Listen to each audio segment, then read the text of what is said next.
He gets it to Balmer. Balmer has it stripped away. Marcus Towns, 3 seconds, 2, 1. St. Joe's wins it! Raven Owen lays it in at the buzzer.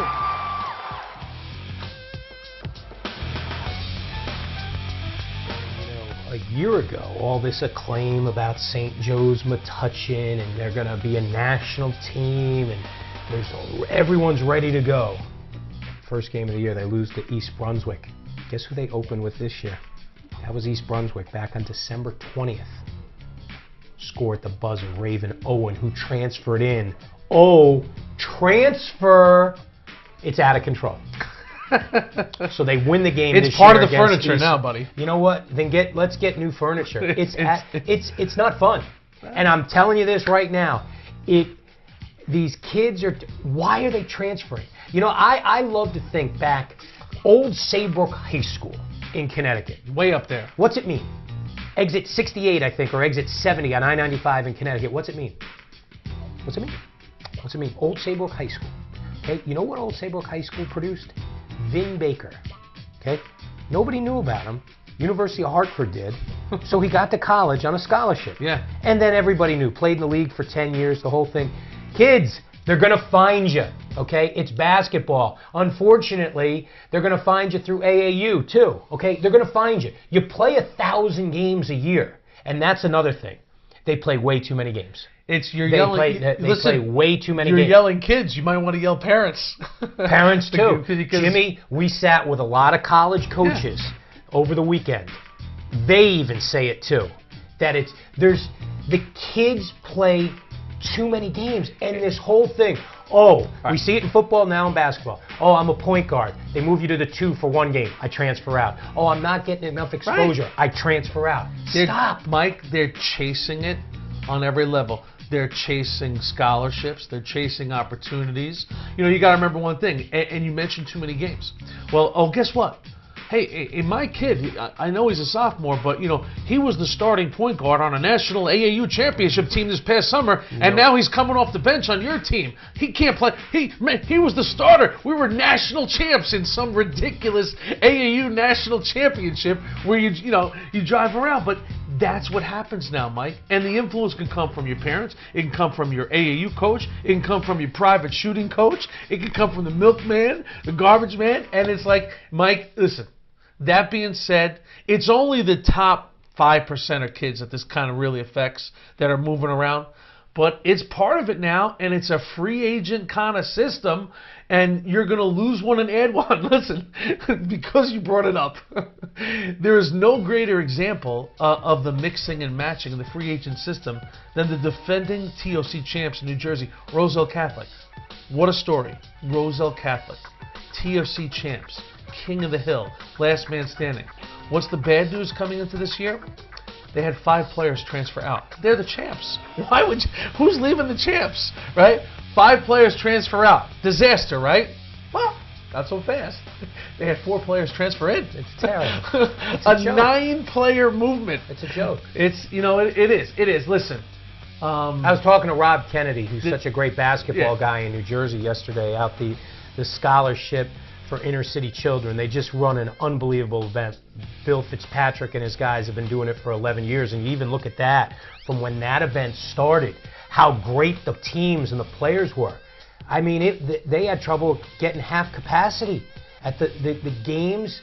Yeah. Something's got to happen, and I was talking to Rob Kennedy, and he goes, oh, this will give me an easy prep to do these games. He goes, I did a couple of the games last year, Roselle Catholic. I looked on the thing. It was an entirely new team. Yeah. Now listen, they lost a lot of guys to graduation. I think it's ruining the sport. No doubt. I really do. And it's becoming, and the reason you're not seeing crowds like you used to is because nobody knows what kids are on what team. I walked out of there yesterday after watching Roselle Catholic and Union High School. Union High School shot 1 of 18 in the first half. Mind-boggling, okay? I walked out with some guys from Staten Island who came to watch Isaiah Briscoe play. Okay? Not for St. Benedict's. He played there last year. Right. But for Roselle Catholic. Now, thankfully, he wasn't allowed to play. And what I'm saying is, and I'm not trying to be mean to Isaiah, but actually the state 30-day transfer rule for one of the few kids in the state was actually held up, and he's not allowed to play until next week. Until the states decide if you transfer, you're not playing right away, it's going to keep happening. That's why in the New York Catholic League, it's the best. If you transfer, you sit out a year. Yeah. You sit out a year. Now, you could be a freshman and be a star at a high school in New York City and decide to transfer to a, quote, power school. You're eligible to play right away. How about that? You go from the, hold on. But you go from the varsity, you're eligible to play JV. And nobody's ego is going to say, well, I was a freshman varsity starter, and now I'm a JV player. Got to fix it. But then you're gonna have the other side of the argument that says, what about the guy whose intentions were legit, who did have a change of address, the kid who maybe was harassed or not getting along with his classmates, the kid, the family that thought the academics at school A were not up to their standards, so they want to go to school B. That's what the rule is created for. The rule is created for the guy whose parents test the parents. Their job changes, they move their address, they have to. You move from one town to the next. He still wants to play high school basketball. Why would he have to sit out there? That's what the rule is designed for. Listen. They have bent the rule. They have jumped through every loophole going. They've made a mockery of the rule. Let me ask you a question. There's no doubt about it. You send your kid to a school, okay? Now, you would hope that part of it is because of academics. If you're going to leave your local school to go to another school, you would hope one of the reasons is academics. So how in the world, 9 months later, does the school become a school that's not academically sound? Somebody explain that to me.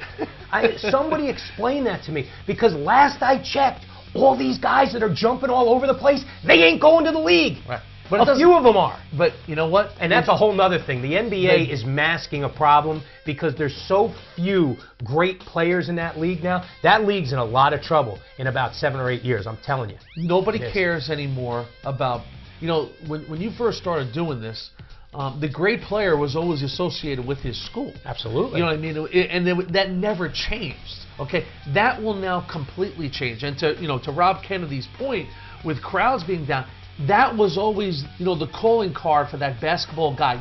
We go to these basketball events, and a lot of times we see the same guys. They love to go to the events. We didn't see a lot of them this past weekend. You're 100% right. Because it's like, Corey Fisher and St. Patrick's. Well, if this was 7 years ago, Corey Fisher would have, it's like he wouldn't be at St. Pat's because he would have went for another deal. And that's nothing against Corey because he did come from New York and go to New Jersey, but he was still a Celtic. You know what I mean? And it's like the days of a kid being associated with a school, an elite kid, are pretty much over. I'm going to give you one. I was sitting courtside yesterday, and I'm watching the great John Giraldo coaching at Roselle Catholic, that played for Mike Leonardo at Marist. Glory days. Unbelievable player. That's when basketball was basketball. Went to Monmouth, got him into the tournament. A great lead guard, a great kid. And this is not a shot at John. This is a shot at basketball. When he graduated the Bayonne School, he knew what his level was. If John Giraldo was a player today in high school basketball in the tri-state area, he would be recruited by everybody in America. And that's nothing against. John was a great player who knew where he should have gone. That's another problem. All these kids think they're better than they are, and they reach to a level that most of them can't play at. Because it's the saturation of the game. We mentioned AAU. Listen, there's a lot of positives about AAU. Kids are playing that. When you and I were in high school, you didn't have the chance to play as many basketball games as you do now. And that could be a good thing. It's great to play, you go out there and play, but there's too much. You know what I mean? And what happens is everybody's comparing their kid to how he did in the AAU tournament against a kid who does have a scholarship offer. So wait a minute, if he's got offers at a mid-major, and we tore him up, then I should be at a major, a 1A school. You know what I mean? So it's just all these games and all these teams you play for, this is sort of the byproduct of it now, is people have a warped sense of how good they are.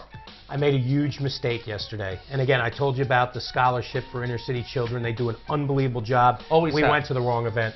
We should have gone to Jimmy Solomon's, Jump New Year thing, because this is what's great. And I was so excited, the transfer and everything like that. And listen, St. Anthony's gets transfers. There's no doubt about it. They get transfers. That's why the Patterson East Side victory yesterday, last night, was such a great thing for basketball in the state of New Jersey because it was neighborhood kids beating a Catholic school. The last time neighborhood kids in New Jersey beat St. Anthony's, it was Isaiah Epps and those dudes, Johnson and all them from Plainfield High School in the Dan Finn Classic. Remember that day? You couldn't get into that place. And that's what they beat them 49-48. Now, I had watched St. Anthony's on December 22nd. I thought offensively they were going to be much better than they were a year ago. Yeah. I really did. Now, that's not saying much because they struggled offensively a year ago. Patterson Eastside, Jimmy. Give them credit. They are for real. I had an unbelievable conversation this morning with Coach Griles, Juan Griles, a guy graduate of Don Bosco Tech, you know, third team, Star Ledger. We talked about that. He was a guard, played out here at Post, went and played in Puerto Rico professionally for 17 years. I said, can you still go with the guys? I still shoot with them. He goes, now I can't run with them the way I used to, but I can still shoot. That is a great win. Patterson Eastside, here you go. Patterson Eastside, and our first poll is going to come out tomorrow. One of the things I'm excited about, it's not all Catholic, Catholic, Catholic, Catholic, Catholic, Catholic. You're going to see public schools way up there. And you should. Eastside out of Patterson, Eastside out of Newark, Linden, and we'll talk about the Linden coach later in this little shindig. So 49, Are you in trouble with him? 48. No. Jimmy, here's what I liked about this. They were up 12. Eastside was, the Ghost. You believe in ghosts? In the month of October, I do, Yeah, Bob Hurley does now in the month of January because Eastside got up by as many as 12 in the third quarter. Yeah, then Chetty heated up. But the thing is that they hung on there and win. Usually, you know, you might give that type of game away. Well, no, they're about because Chetty Mosley, who playing for Coach Hurley, heading off to Boston University, hit 3 threes in the fourth quarter. They won a 14-2 run, St. Anthony's. Joe Jones likes Chetty. And now, you know, St. Anthony's takes that 4-point lead after being down with 2 minutes and 40 seconds left. And you're right. This is where, hey, listen, if you're Eastside, you gave it a great run. It's St. Anthony's. It's the Friars. You're going to come up short. But this team got guts. Give me that topic, guys. I like that ghost thing. These ghosts are a reflection of their head coach. Toughness. Now, Eastside lost 6 guys to graduation last year, and I said to Coach today, did you really think coming into this season that this team had a chance to be as good as they are? Didn't hesitate. No. I knew we would be good. But I didn't expect this. Look, they have good height this year, and that's one of the things. He said, let me play a more demanding schedule this year. He did that. He had good returning guards. Asim Johnson, kid, grew 1.5 inches. All right, is playing great basketballs. Lit up Hudson Catholic. Had 18 the other day against St. Anthony. Jimmy, here's the great thing. He's still a junior, so Coach is excited because his dad was 6'6". Oh, nice. He was 6'6". Always check those dads and grandpa's heights. How about this? And this is a bad job by me. I knew Eastside had been good the last few years, right? I did not realize the magnitude of Griles since he got there. First year, they go 21-9, win an overall Group 4 championship. The last 2 years, they go out in the semifinals, 25 wins each year. If this season goes the way it started for them, Coach G is going to have 100 wins in 4 years of coaching. Wow. This is the youngest. That's Hurley-esque. It's the youngest team he's ever had. He only has 2 seniors, including Ahmad Duda, senior forward, very good. Has played great all year. This team, I said to Coach, get your traveling suit, get your suits ready, because you're going to be invited everywhere next year.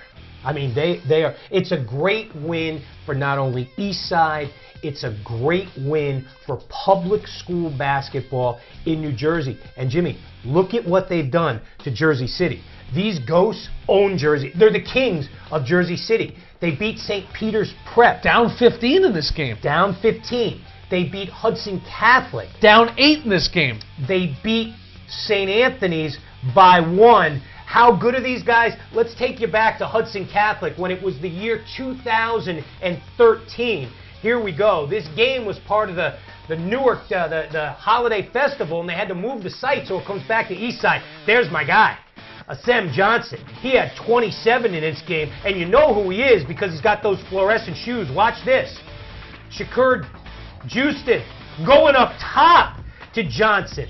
So they're up 11-7 against Marinello's guys. Second quarter, Jim, the Hawks get it going. We saw this guy yesterday, J.R. Lynch, a junior. He can stroke it. Yeah, he shot 9 of 10 on Sunday at Kane University. Really got hot. So then here's Marion Williams with the breakaway layup for the Hawks, but back comes the ghost.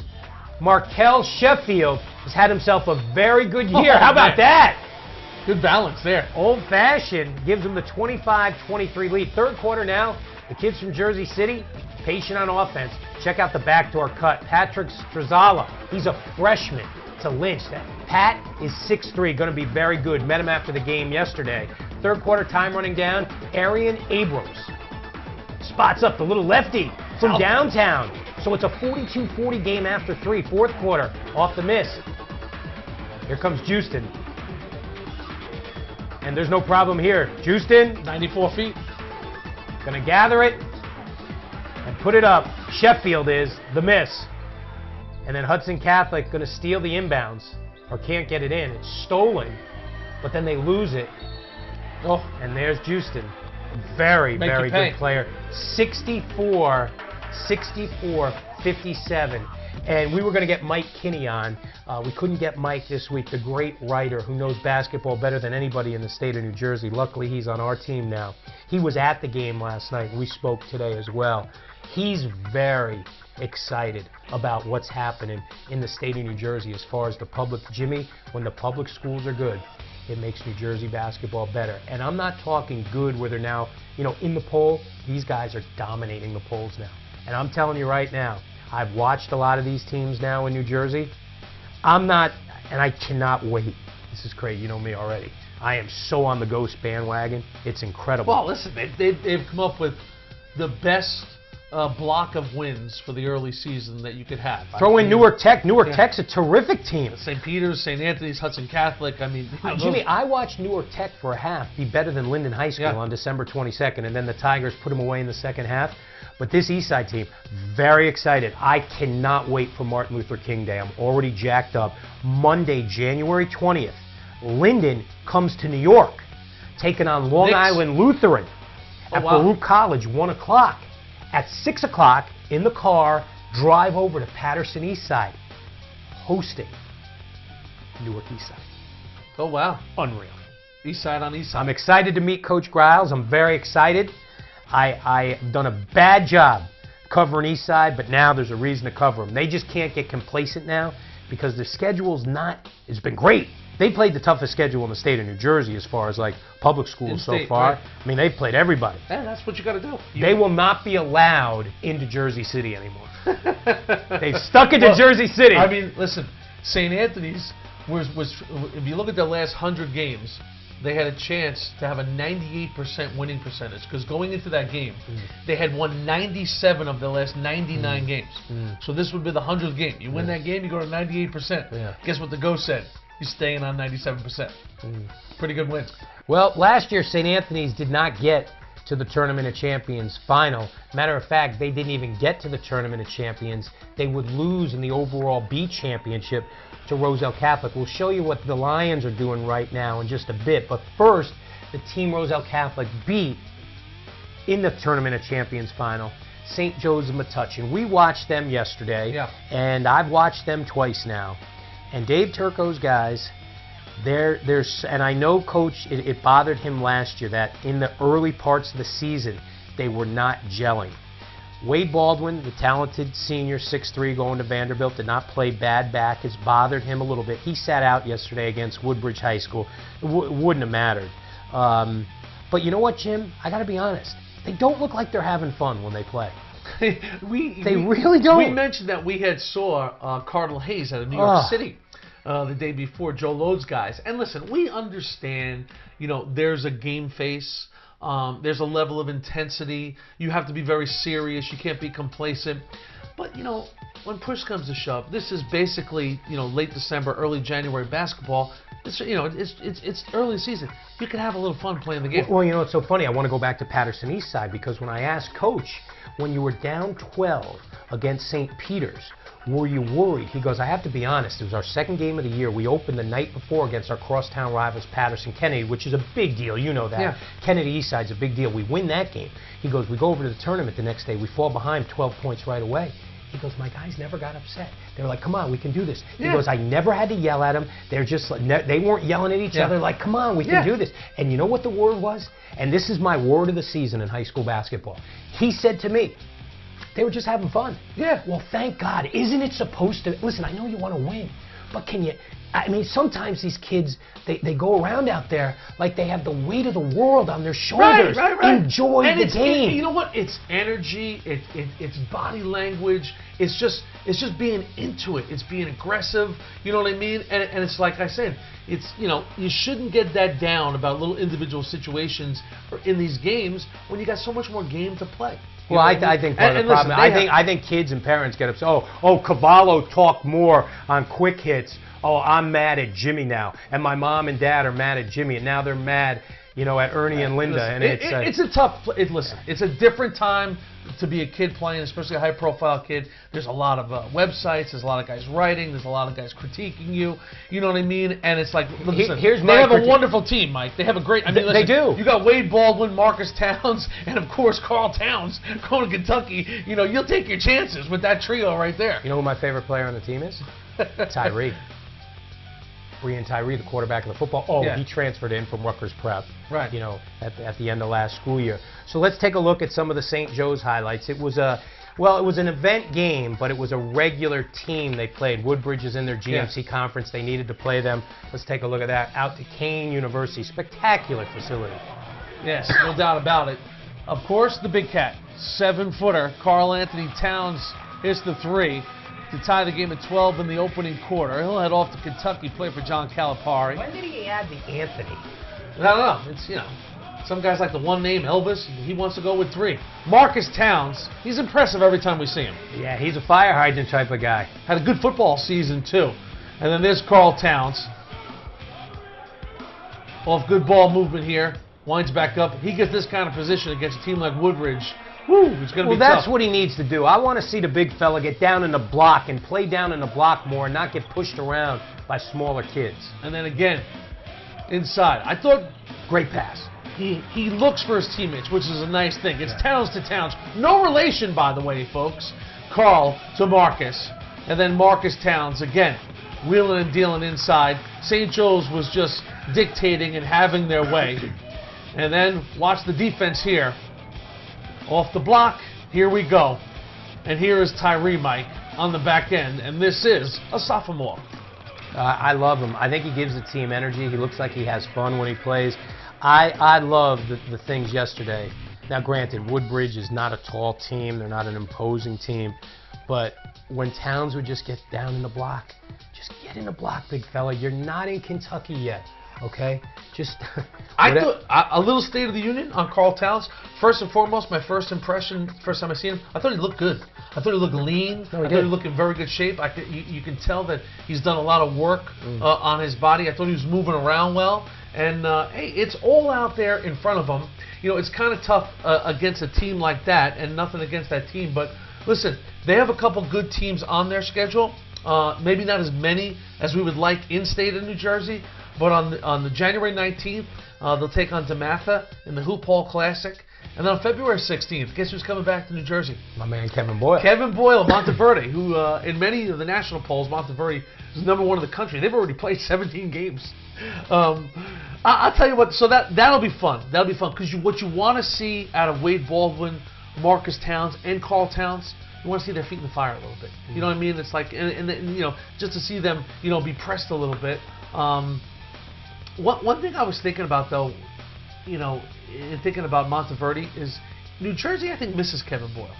I feel like the state misses him a little bit. I agree 100%. You know what I mean? And, you know, St. Pat's obviously is different now, the Patrick School, but, you know, listen, he had players come to him, leave regions, not as much transferring as much they sort of just lived in one place and came to play for him. You know, I mentioned Corey Fisher before. Corey Fisher grew up in the Bronx, New York, went to play for St. Patrick's, but he never left. Well, Gilchrist took the trip from deep South Jersey. Yeah, exactly. But I mean, all those great players, and I do, you know, I kind of, you know, listen, I guess Shaheen Holloway was from Queens. Exactly. But they all went to St. Patrick's, Mike, and never left. Mm-hmm. You know what I mean? Right. They played their time there. They made a decision to go play, you know, for Kevin Boyle, St. Patrick's. Who left? The big kid, Derek Character, right? Right. Left, came back, left. That was the start of it. Okay. Anyway. Hey, Jim, last year, the surprise team, I think the two biggest surprises, the way the year went in the state of New Jersey last year, was that Roselle Catholic, none of us believed that they could win the Tournament of Champions title. That was the biggest plus surprise. The biggest negative surprise, do you know what that is? Guess who has that? Roselle Catholic, when they lost to Union in the quarterfinals of the Union County Tournament. Well, guess who was back playing on Sunday? Union and Roselle Catholic. And folks, for the first 16 minutes, oh boy, let's get through these highlights real fast. I can't watch it anymore. Roselle Catholic working it around. I do like this guy a lot. Sophomore Asante Gist.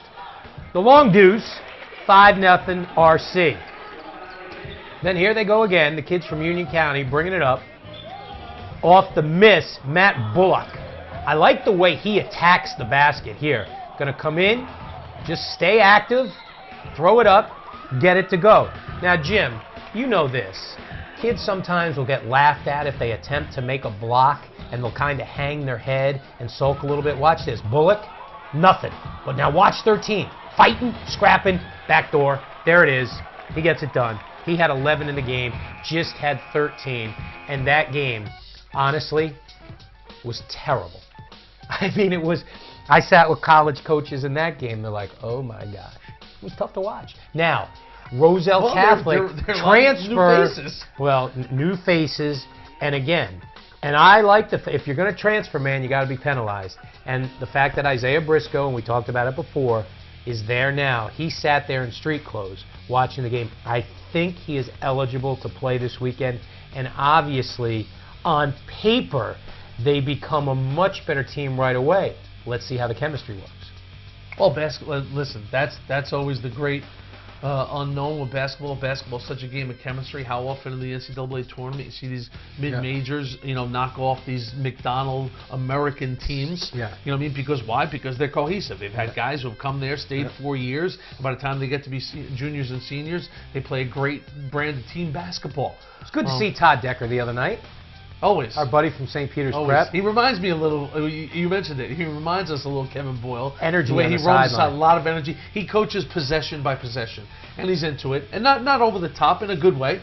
I had sat and spoke with him. We sat watching the Pope John game right before his. We sat for about a quarter and a half, and right away, Dex, he gets into it. Like, he lives and dies every possession. And he's like, I still can't believe we lost to Patterson Eastside. Now, this is before Patterson Eastside. They lost to Eastside, you know, which already showed you. It's a little more believable now. Now, you don't want to say it's a good loss when you're up the way you were. But, Jim, they come out, and Decker had scouted Cardinal Hayes from New York City. He had scouted them like 4 or 5 times already. And Cardinal Hayes, you know, just came in and played the game. Now, early on, it kind of just looked like Cardinal Hayes came in just to play the game. They fell behind in a big way, never panicked. But for the first 10 minutes, St. Peter's Prep looked great. And after the highlight, we're going to talk about our new favorite player. Let's go back at the game. Decker's got a secret that we found out about. So early on here, Austin White with the triple. St. Peter's jumped out. They shot the ball well early. Their young guys look good. They're up 10-4. Austin White. And now it's 16-6 St. Peter's. He hit 3 in a row of those 3-beats. Yeah. Number 2 was definitely hot. He had 11 of his 13 in the first 8 minutes of the game. Here's the secret we're talking about. Watch number 4. This is Veer Singh, first-year player for St. Peter's Prep, just a sophomore. They're up 22-7, and then the game would change. But not before Singh We'll do some more of his great stuff. Look at this guy. Singing in the lane. 6'7" sophomore by way of Georgia and India. We'll get to it later. Hayes in the third quarter. Here they come. Mustafa Jones, the breakaway. They're only down by 2 now. And then St. Joe's bound Shavar Newkirk on the break, lays it in, ties the game at 31. What you love about Hayes on this night, Mike, Newkirk, not his best day, and they still dominated the second half of this game. They sure did. And Chris Robinson, his backcourt mate, he didn't play his best game, and they were still so calm, cool, and relaxed. A lot of guys got involved. So Robinson makes it 34-31, and then Hayes creating turnovers. Nathan Ekwu, wow. The guy is the spitting image of LeBron James at St. Vincent St. Mary. Folks, look up that Sports Illustrated cover. He looks just like him. Doesn't play exactly like him, but has got a lot of upside in his game. Then Newkirk, taking it strong like a New York guard. They're going to love that in Philly. Mustafa Jones, Mike, the Central Connecticut bounder, just so steady. Just does everything well. And Cardinal Hayes, with a huge eruption in the second half, goes on to win this game 67-47. Remember, they were down 22-7. Yeah. So they outscored St. Peter's Prep 60-25. 60-25. And the kid sing. Listen, he is. I sat with Freddie Hill, Seton Hall assistant, former Rutgers head coach. We had a good time yesterday. And he asked me, who does he look like? I'm like, I don't know. What do you mean? I said, Jimmy and I were trying to figure it out and you know who he said? And he's right. Pistol Pete Maravich, with the headband and the long hair and the angular arms and running around. Jimmy, he's not fun. As flashy as Pistol Pete, no. But he's got he's a combination. He's got a little Ricky Rubio in him, but he's got unlimited game. I mean, he's handles just 16 years old. He jumps high, and he's got a very interesting story. He's a young man of Indian descent, moved to Georgia when he was very young, and homeschooled. Things from a basketball standpoint didn't work out for him in Georgia. He's homeschooled, got on some, in some AAU teams, didn't get as much playing time as a kid with his ability should. So they decided to move to New Jersey. Now here's legit. You move from Georgia. Yeah, I'll give you to that New Jersey. Yeah, I'll okay? take that one. Now he shouldn't have to sit out 30 days. He moved from Georgia. Yeah. Okay, opportunity. The family wanted to move. That's a common sense one. But I'm just saying that's why the rule was changing from apartment A to apartment B. You had said, no, it's different. But like you rent a truck to move your stuff. Showed us a little bit of everything: hitting threes, fall-away jumpers, had the alley-oop, the tip dunk. He's going to be a lot of fun. A lot of fun to watch as that kid, and just a sophomore. But I think everybody has been impressed, Mike, with Cardinal Hayes early on in the season. Joe's Load's team. Yeah, we'll talk about them in the New York City show. There's not much you can't. But listen, they're going to play a bunch of teams from around here, and Joe Loads, he's got himself a squad. Yeah, in Jersey, if you want to hear what we have to say about New York City and Cardinal Hayes, click on the quick hits. New York City. Last year, St. Benedict's, they lost to Montverde, Kevin Boyle's team, in the national championship of the prep school tournament on ESPN. And after that game, they lost 3 high-level Division I players, including Tyler Ennis, who's playing great for Boeheim at Syracuse right now. What they didn't realize is that Isaiah Briscoe was going to hightail it out of there to go to Roselle Catholic. So it's a very different-looking team. And I kind of wanted to see the other Syracuse recruit in this game, Malachi Richardson, who last year helped Roselle Catholic win a Tournament of Champions title. He transfers back to the school he transferred out of as a freshman. Free agency. You lose one, you get one. Yeah, he had the most points in the game the other day, buddy. But they did a good job on him when it mattered most in the first half. Here we go. Trayvon Duval. Now this young man for St. Benedict's, that, folks, is a 9th grader, regroups, puts it up. He had 16 points in the game on the old-fashioned three-point play. Later in the quarter, here's Malachi Richardson. One of the few looks he got in the first half, St. Benedict's defense was all over him. Later in the quarter, sloppy possession for St. Benny's. But they're going to regroup, and Kamar Knight, the big fella, going to the left hand. the old-fashioned three. It's 12-5 early on. This game was over in a hurry. John Williams. VCU is getting themselves a instant stud. He is strong. He attacks it later on. Williams, check this out. Out in transition. Look at that. Little push off. Didn't see it. Left hand falls away. Gets the foul and the bucket. It's 17-5. Richardson, who had a game-high 22, going to nail a three here. But really, this was so bad that at the half, the Trenton Catholic team didn't even go into the locker room. They stayed out on the court to practice shooting. I'm not kidding, folks. And then off the miss, here come the Grabies. Look at the snap pass by the freshman.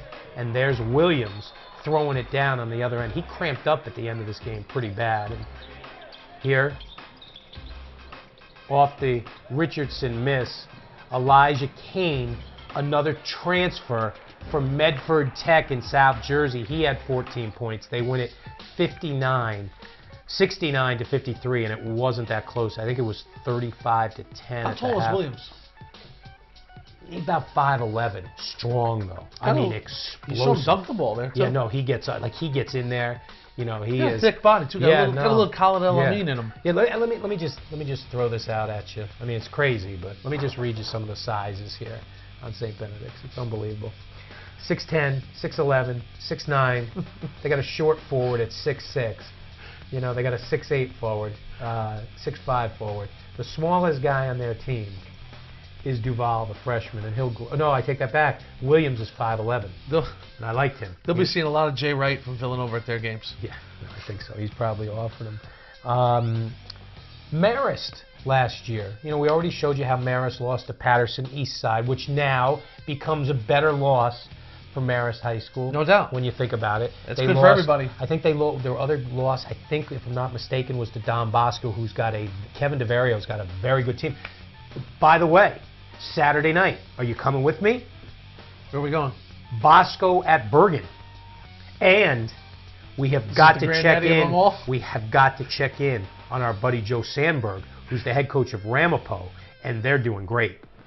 Joe Sandberg has taken North Jersey by storm. He has. He's going.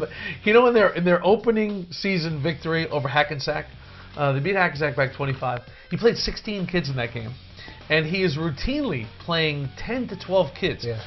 Joe Sandberg has got like a hockey style going, where they're just coming over the boards. Yeah. You go in there for like 3 minutes, you attack, you triple, you press, you trap on every, and then it's like then you're out, and the next wave of guys come in, and they're just wearing guys out. He's off to that nice 5-0 start.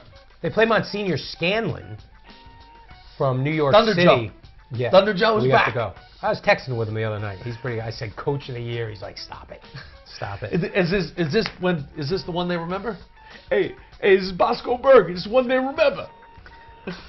He coaches Ramapo.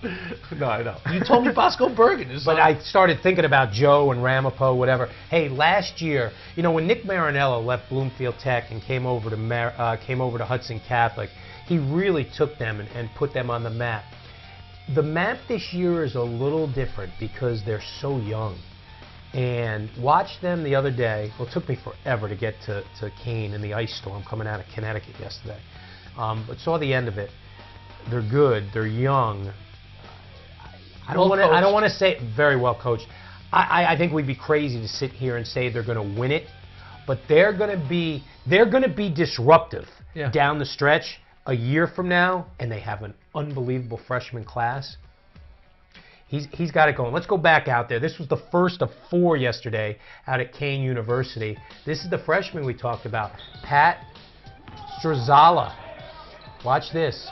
Spots up, beautiful rotation, knocks down the 3. The Hawks were up against Marist, 31-17. Second quarter, here's J.R. Lynch. You talked about him, Jim. 21 in the game, lightning quick junior straight A student. So he's a guy that has burst onto the scene. Did not play that much varsity basketball last year. Nasir Barino, he seemingly has been with Nick Marinello since day one. It seems like Nasir has been at Hudson Catholic. He's just a junior for about 15 years. Next possession, going to create the turnover. Guess who comes up with it? There's 0 out on the break, and 0 plus 2 is 2, and he gets it right there. They're rolling 41-17 at that point, and then coming up again, Nasir, he's going to get the pass, lay in 2 of his 12, ooh, with the left hand and the foul. The Hawks roll 68-41. So afterwards, I caught up with Coach Marinello, and he's a guy that's lived in the penthouse the last couple of years here, and even the years at Bloomfield Tech. So it's funny when you've built the program to what it is, and you have 2 losses through 7 games. All of a sudden, there's something wrong. There's nothing wrong. They're just young, right, Coach?